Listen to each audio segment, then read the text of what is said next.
And joining us right now for the lunch hour to break it all down is Jason Avant, sponsored by Walnut Street Smiles and Chestnut Dental Studio, part of the Do That Dental Group, official dentist of the Philadelphia Eagles. Jason, what's up, man? Jason. I'm excited to be here. Great seeing you, gents. Yeah, great seeing you too as well. Course, no, yeah, Jason, I'm a little curious, man, because this is my thought process when it comes to fixing this offense as a defender. Okay. And that's why I'm excited, and I like the fact that you're here talking about it, because you played offense. But my thought process is this: when it comes to the passing game or the running game, the running game is null and void because, in my mind, as a defender, we don't throw the ball well. Okay. And so I know you can run the ball if given the opportunity. So I'm gonna play heavy run because I feel like as a defender you don't throw the ball with consistency. So I'm not too much worried about that. Is that how you see teams playing the Eagles when they play them? Well, the Eagles are not being overwhelmed in the running game. They're losing their one-on-one matchups. Quinnen Williams killed us this game, and he was worth the picks that they gave up for him. He literally destroyed every one-on-one situation that they had. He didn't get to the quarterback, but he was there in his face and making him uncomfortable at times. And then one-on-one blocks, they got a lot of tackles for loss or Saquon hit behind the line of scrimmage. So with that being said, teams are keeping the 7th or 8th in the box, but it's not because of that. It's that the guys up front are losing their one-on-one matchups. There's yards to be made, but our line is just not playing well. They're not playing well at all. And now, so here's the thing that I will give you when it comes to this topic. Here's the thing. In order for you to run a simple offense, passing-wise, you need a run game in order to bring people up, and therefore it doesn't matter because your linebackers are afraid of the run, and now you can throw behind them with your simple offense. But you can't have a non-existent running game with a simple offense. That doesn't work at all. So basically, you're saying that our offense is simplistic. Yeah. And we can't run the ball. So that's really run the ball. Killing us. And that's what's killing us. It was simple last year. But they can run the ball. But they can run the ball. So therefore, when the linebackers come up, your best will beat their best, and you're throwing with a lot of open space on the back end because everyone's down. But if you can't run the ball, you need a complex offense. And a complex offense is not what we do. I guess my next question is the obvious one. Why hasn't – because I look at it like as a defender. Every year your defense, you have to throw little wrinkles and stuff in it to make it different. It's the same defense, but you put little wrinkles in it to make a difference. Why, in your opinion, hasn't this offense evolved at all, it feels like, since I've been here for 3 years, and it doesn't feel like it's evolving at all? It does. It's like the stock market, right? It's never consistent. It goes down some years. Yeah. And Jalen is getting better, but sometimes he takes leaps down and you feel it. And and then in 3 years, he'll be great, up high. But I will say this, is that they're trying a bunch of stuff, but if you can't block it, it's tough. Like, for an example, there was this play the NFL, posted on social media of Puka Nacua going through the center and the guard. I saw and then he running left and right. And you saw that, Joe. We actually did that against the Lions, and A.J. Brown still got covered, right? So we are trying some We're things. trying things, but A.J. Brown got covered on that. And that had to do with not the coaching. A.J. just got strapped on that particular play.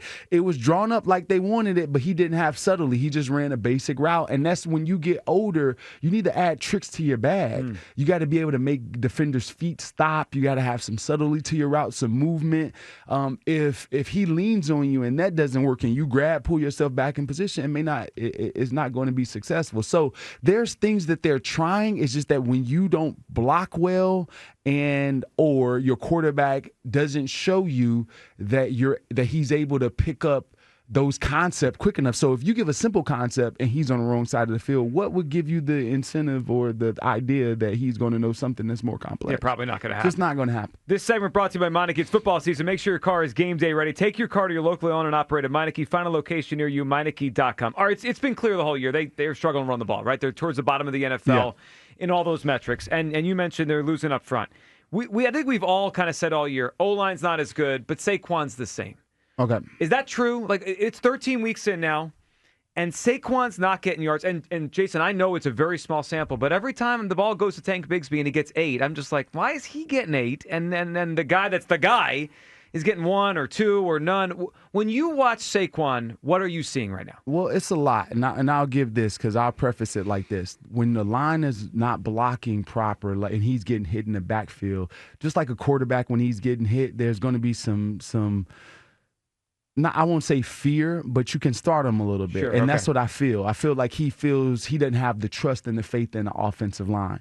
So with that being said, I was always taught as a receiver, we're smaller and we have a bigger impact making plays down the field. If you're near the sideline as a receiver, you can go out of bounds.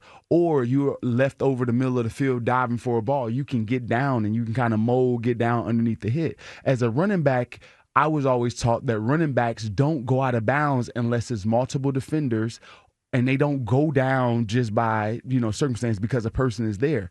I'm seeing Saquon go out of bounds, being chased out of bounds by nickel cornerbacks and cornerbacks. Like normally you take that on, and it was a second down late in the game before the 3rd and 2 that Jalen got sacked on. Mm-hmm. Saquon tried to cut back into a linebacker. All he had to do is run full speed into a nickel back. And that's a first down. Like, so when you look at that, you're like, dude, is he hungry? Is he satisfied? And that's the difference.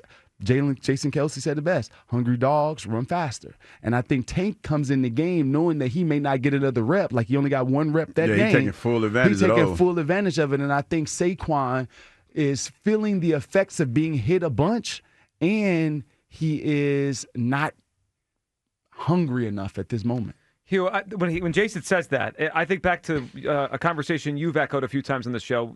A former player that you played with in training camp, you saw him, and he questioned if Saquon would have the hunger that we're now wondering if he has. I'm not going to say his name again, but you know who it is. But yeah, he said, because he was getting phone calls when he said it. But yeah, he was like, he walked up to me and he said, man, he got paid. He's not going to run the same. The intangibles are different. You're coming off a year where, there was a lot of speculation about what type of running back you were, off hurt. Like, that was the Giants fans. When we got him, that's all I heard Giants fans talk about. Oh, he's always hurt. He's not going to do this. He's going to be hurt. He was none of those things, and he ran with purpose last year. Mm-hmm. It's a little bit different. Then you got paid in offseason, so yeah, it's a little bit different. It's a little different. You have the weight of the franchise on your shoulders, him and Jalen. So you seeing those two guys are not putting themselves in harm's way.